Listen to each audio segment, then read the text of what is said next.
आज शिक्षक के रूप में, सहायक अध्यापक के रूप में चयनित हो रहे सभी प्रदेश के हमारे युवा साथी, मैं आप सबको सबसे पहले शारदीय नवरात्रि के इस अवसर पर इस सफलता के लिए हृदय से बधाई देता हूं। शारदीय नवरात्रि की और विजयादशमी की ढेर सारी शुभकामनाएं भी आप सबको और आपके परिवारजनों को देता हूं। मुझे बहुत प्रसन्नता हुई है कि अभी मुझे 7 अपने सफलतम जो अभ्यर्थी हैं जिन्होंने उत्तर प्रदेश लोक सेवा आयोग की सहायक अध्यापक परीक्षा को सफलतापूर्वक पास करते हुए आज उन्हें नियुक्ति पत्र प्राप्त हो रहा है, उनसे मुझे बातचीत करने का अवसर प्राप्त हुआ। यहाँ लखनऊ में मैंने 5 जो यहाँ पर सहायक अध्यापक चयनित हुए हैं उनको स्वयं नियुक्ति पत्र भी दिया है। और जो ऊर्जा उनके पास है, जो उत्साह है, ये ऊर्जा, ये सकारात्मक ऊर्जा और ये सकारात्मक उत्साह ही वास्तव में समाज की सही ताकत है। ये ताकत ही हमें आगे बढ़ने के लिए प्रेरित करेगी, निरंतर आगे बढ़ाएगी। आपने पिछले 3-3.5 वर्षों में कुछ चेंज देखे होंगे। हमने पिछले 3.5 वर्षों में 3 लाख से अधिक नौजवानों को सरकारी नौकरी दी है और एक भी नौकरी में कहीं कोई आरोप नहीं लगा सकता। किसी भी विभाग की किसी भी नियुक्ति की प्रक्रिया में जो 2017 अप्रैल 2017 के बाद से प्रारंभ हुई है उसमें कहीं कोई उंगली नहीं उठा सकता, क्योंकि यही हमारी सबसे बड़ी पूंजी है कि हम प्रदेश के अपने युवाओं को पूरी ईमानदारी के साथ, पूरी शुचिता और पूरी पारदर्शी तरीके के साथ उनके चयन की प्रक्रिया को पूरा करते हुए नियुक्ति की प्रक्रिया के साथ जोड़ सकें और उन्हें यथायोग्य सेवा का अवसर शासन की व्यवस्था में, विभागों में दे सकें। 3 लाख से अधिक नियुक्तियां अब तक हम कर चुके हैं और पिछले 6 महीनों के दौरान, कोरोना कालखंड के दौरान इसमें सुस्ती आई थी, लेकिन पिछले 1 महीने से प्रक्रिया फिर हमने तेज की है। अभी पिछले दिनों आपने देखा होगा बेसिक शिक्षा परिषद के 31,227 शिक्षकों को नियुक्ति पत्र इसी प्रकार से हमारे माननीय सांसद, विधायक और मंत्रियों ने वितरित किए। और आज मैं माध्यमिक शिक्षा के माननीय मंत्री, उप मुख्यमंत्री डॉक्टर दिनेश शर्मा जी को, श्रीमती गुलाब देवी जी को, विभाग की अपर मुख्य सचिव और विभाग के अन्य सभी अधिकारियों को इस बात के लिए हृदय से धन्यवाद देता हूं कि आज 3,317 चयनित शिक्षकों को नियुक्ति पत्र देकर के माध्यमिक शिक्षा के विभिन्न विद्यालयों में जो रिक्तियां थी उनको भरपाई करने और पठन पाठन का एक बेहतर माहौल मिल सके, इसके लिए उन्होंने इस प्रक्रिया को तेजी के साथ आगे बढ़ाया है। तकनीक हमारे जीवन में कितना परिवर्तन ला सकती है, हमने यद्यपि अपने सामान्य जीवन में इसको महसूस किया होगा, लेकिन कोरोना कालखंड के दौरान बहुत नजदीक से हम लोगों ने इसकी ताकत को जाना है, पहचाना है। खासतौर पर इस दौरान जिस तेजी के साथ कार्य हुआ है, चाहे वह योजनाओं का लाभ गरीबों तक देने का रहा हो। कोई सोच सकता था अगर 2 करोड़ किसानों को प्रधानमंत्री किसान सम्मान निधि का लाभ देना होता तो एक तो इसके लिए समय खर्च करना पड़ता है, इतने मैन पावर कहां से हम लोग लेके आते। दूसरा, पैसा जब आप मैनुअली देंगे तो उसमें बीच में कुछ ना कुछ मीडिएटर तो घुस ही जाएंगे। प्रधानमंत्री मोदी जी ने जनधन अकाउंट खोला। जनधन अकाउंट का लाभ क्या मिला कि एक बटन दबाया, 2 करोड़ लोगों के खाते में प्रधानमंत्री किसान सम्मान निधि का लाभ पहुंच गया। हमने 87 लाख गरीबों के खाते में, वृद्धजन, निराश्रित महिलाएं, दिव्यांगजन, इनके अकाउंट में इनकी पेंशन की एडवांस राशि और कोविड के दौरान भरण पोषण की अतिरिक्त राशि देने की एक प्रक्रिया प्रारंभ की। एक क्लिक में सभी 87 लाख लोगों के अकाउंट में पैसा पहुंच गया। ऐसे ही अन्य कार्यों के लिए भी हम लोगों ने टेक्नोलॉजी का उपयोग किया और माध्यमिक शिक्षा ने, बेसिक शिक्षा ने, तकनीकी शिक्षा ने, प्राविधिक और व्यावसायिक शिक्षा ने इस तकनीक का उपयोग करते हुए ऑनलाइन शिक्षण का कार्यक्रम भी इस दौरान तेजी के साथ आगे बढ़ाया। इसका परिणाम था कि 7 महीने से स्कूल कॉलेजेस बंद हैं, लेकिन ज्यादातर बच्चे ऑनलाइन शिक्षा के साथ जुड़ करके अपने पाठ्यक्रम को दोहराते हुए दिखाई देते हैं।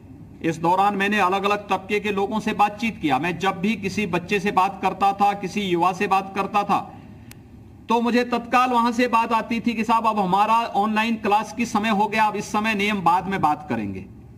मुझे अच्छा लगता था क्योंकि मैं तो जानबूझ के फोन उसी समय करता था कि ये लोग वास्तव में क्लास अटेंड कर रहे हैं कि नहीं कर रहे हैं। लेकिन मुझे अच्छा लगता था कि वह अपनी ऑनलाइन क्लास के लिए छोटे बच्चे हों या फिर यूजी पीजी वाले छात्र हों, सभी ने इसमें रुचि ली और बेहतर तरीके से विभाग के इस अभियान को आगे बढ़ाने में मदद मिली। और अब हम लोगों ने इस तकनीक का उपयोग चयन की प्रक्रिया को पारदर्शी तरीके से आगे बढ़ाने, उन्हें नियुक्ति पत्र प्रदान करने और नियुक्ति पत्र के साथ साथ उन्हें कौन से विद्यालय का चयन होना है, अब इसमें पिक एंड चूज नहीं होगा। इसमें मेरिट के आधार पर उन्हें वे विद्यालय उपलब्ध होंगे जिसका वह हकदार बनता था। वे विद्यालय ईमानदारी से उसे प्राप्त हो जाएंगे। और आज 3,317 से अधिक सहायक शिक्षकों के चयन की प्रक्रिया उसी पारदर्शी प्रक्रिया का हिस्सा है। आपने उत्तर प्रदेश लोक सेवा आयोग का नाम बहुत सुना होगा। 2014-15 में तो उत्तर प्रदेश लोक सेवा आयोग का नाम कुछ अन्य कारणों से जाना जाता था, लेकिन आज पिछले 3 वर्ष के दौरान निरंतर सुधार करते करते करते आज आप देख सकते हैं कि हर छात्र एक विश्वास के साथ लोक सेवा आयोग की परीक्षाओं पर विश्वास कर रहा है। हमारे माध्यमिक शिक्षा चयन आयोग की परीक्षाओं पर विश्वास कर रहा है। उच्चतर शिक्षा चयन आयोग या अधीनस्थ सेवा चयन आयोग की या बेसिक शिक्षा या पुलिस की भर्ती की प्रक्रिया के साथ पूरा विश्वास कर रहा है। कल मैं पश्चिमी उत्तर प्रदेश में था और पश्चिमी उत्तर प्रदेश में मुझे 2017 के पहले कई बार सड़क से जाने का अवसर प्राप्त हुआ था। तो मैं अक्सर देखता था सुबह के समय या शाम के समय सड़कों पर बड़ी संख्या में नौजवान दौड़ते थे और प्रैक्टिस करते थे। मैं अक्सर गाड़ी रोक करके उनसे पूछता था कि भाई क्यों दौड़े हो? कहते साहब कभी पुलिस की भर्ती निकलेगी, हम भी भर्ती होंगे। लेकिन जब भर्ती नहीं होती थी तो मैंने उन नौजवानों में निराशा भी देखी थी। और कल फिर मुझे वहां पश्चिमी उत्तर प्रदेश के अंदर विभिन्न जनपदों में जाने का अवसर प्राप्त हुआ था। मैं देख रहा था वे युवा कितने उत्साह से भरपूर थे। हर एक के मुंह पे एक बात थी कि साहब अब हमारे यहां भी हर एक युवा पुलिस की भर्ती हो, शिक्षकों की भर्ती हो या किसी भी शासकीय भर्ती हो, उसकी योग्यता के अनुसार उसे स्थान प्राप्त हो रहा है। इसमें कोई भेदभाव किसी के साथ नहीं हो रहा है और बड़ी संख्या में लोगों का चयन हो रहा है। 3 लाख की भर्ती जो पहले चरण में हमारी संपन्न हो चुकी है, इस सफलतापूर्वक शासन के विभिन्न विभागों में अपना योगदान दे रहे हैं। और इधर हम लोगों ने फिर से जो प्रारंभ किया है 31,227 बेसिक शिक्षा परिषद के शिक्षकों के चयन के बाद आज 3,317 सहायक अध्यापक माध्यमिक शिक्षा से जुड़े हुए विद्यालयों के लिए चयन की प्रक्रिया पूरी सफलतापूर्वक आज यहां पर ये नियुक्ति पत्र हमारे माननीय जनप्रतिनिधियों के द्वारा, माननीय मंत्रियों के द्वारा, माननीय सांसद, माननीय विधायकों के द्वारा अपने अपने जनपदों में उपलब्ध करवाने का कार्य हो रहा है। मैं इस अवसर पर सबसे पहले सभी चयनित जितने भी अभ्यर्थी हैं इन सबको मैं हृदय से बधाई देता हूं, अपनी शुभकामनाएं देता हूं। देखिए बहुत बड़ा गुरुतर दायित्व आपके ऊपर आ रहा है। देखिए शिक्षक, हम हमेशा इस बात को कहते हैं कि एक शिक्षक वह शासन का कर्मचारी नहीं हो सकता, वह शासन का एक या समाज का नौकर नहीं हो सकता, वो समाज का मार्गदर्शक है। लेकिन मार्गदर्शक बोलने से नहीं काम चलेगा, इसके अनुरूप हमें स्वयं अपने आचरण से, अपने कृतित्व से उस प्रकार का व्यक्तित्व हमें स्वयं बनाना पड़ेगा। और उस व्यक्तित्व के निर्माण की प्रक्रिया के साथ आप सभी चयनित शिक्षकों को जुड़ना पड़ेगा। देखिए, कोई संस्थान नाम तब कर सकता, मुझे याद है बेसिक शिक्षा परिषद की घटना है, हमारे एक जनपद में मैं ऐसे ही समीक्षा बैठक के लिए निकला था।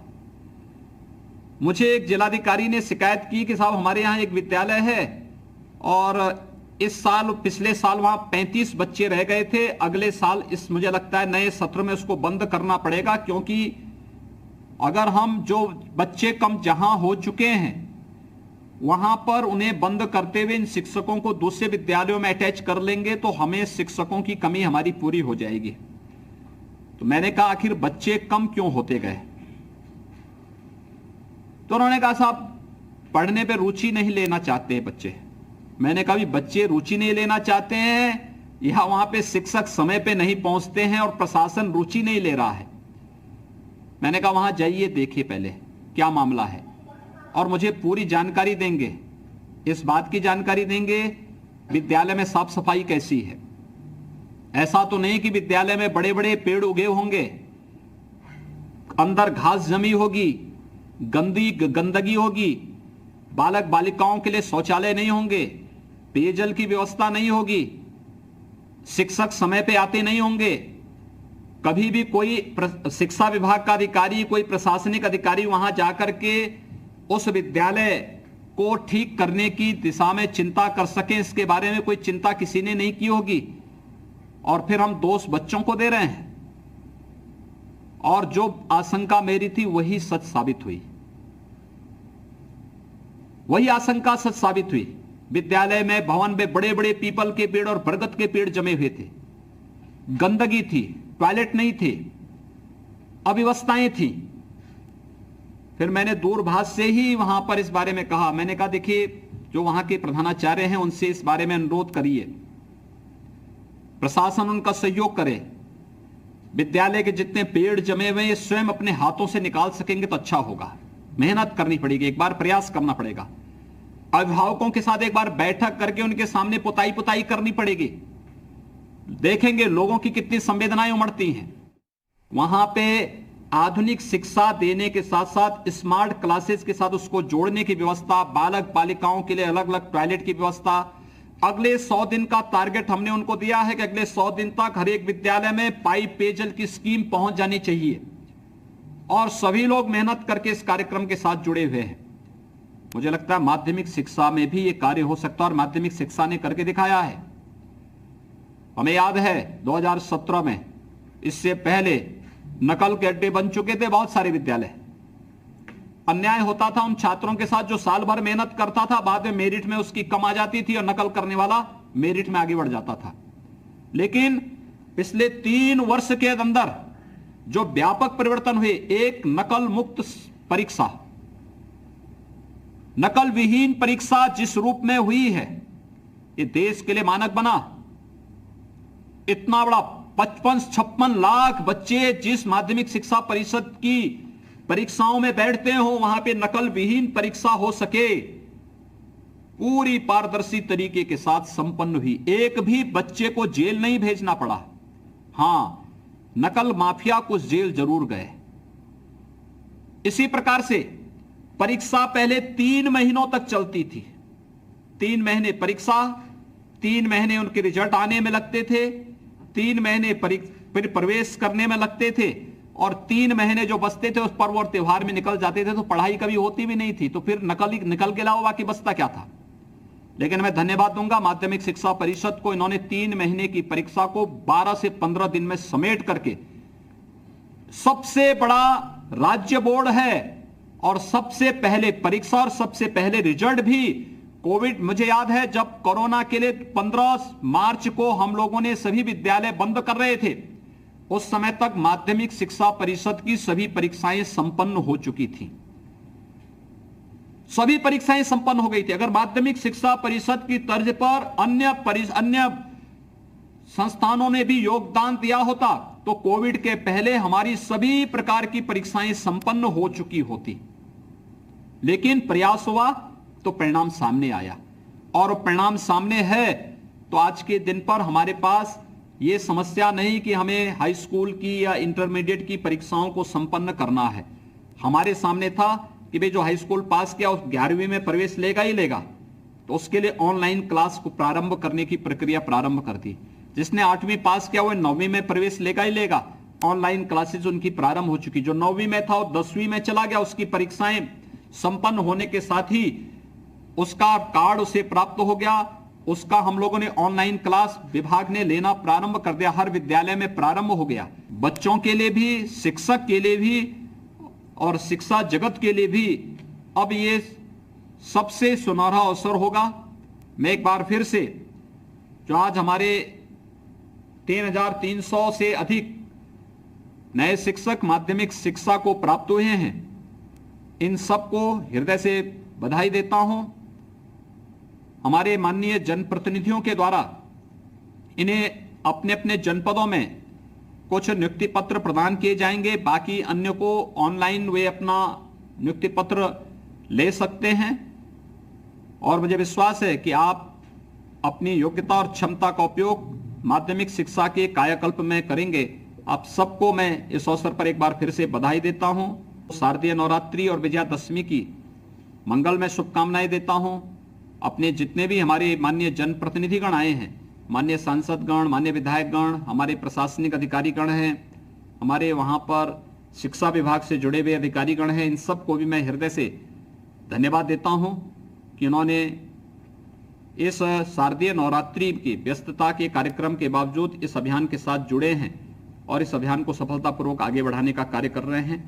आप सबको हृदय से बधाई, शुभकामनाएं। माध्यमिक शिक्षा परिषद और यहाँ पे अपने उप मुख्यमंत्री और विभाग के मंत्री डॉक्टर दिनेश शर्मा जी, राज्य मंत्री श्रीमती गुलाब देवी जी को और विभाग के अपर मुख्य सचिव समेत सभी अधिकारियों को भी इस कार्यक्रम को सफलतापूर्वक संचालन करने और कार्यक्रम को आगे बढ़ाने के लिए हृदय से धन्यवाद देते हुए आप सबके प्रति मेरी शुभकामनाएं। धन्यवाद। जय हिंद।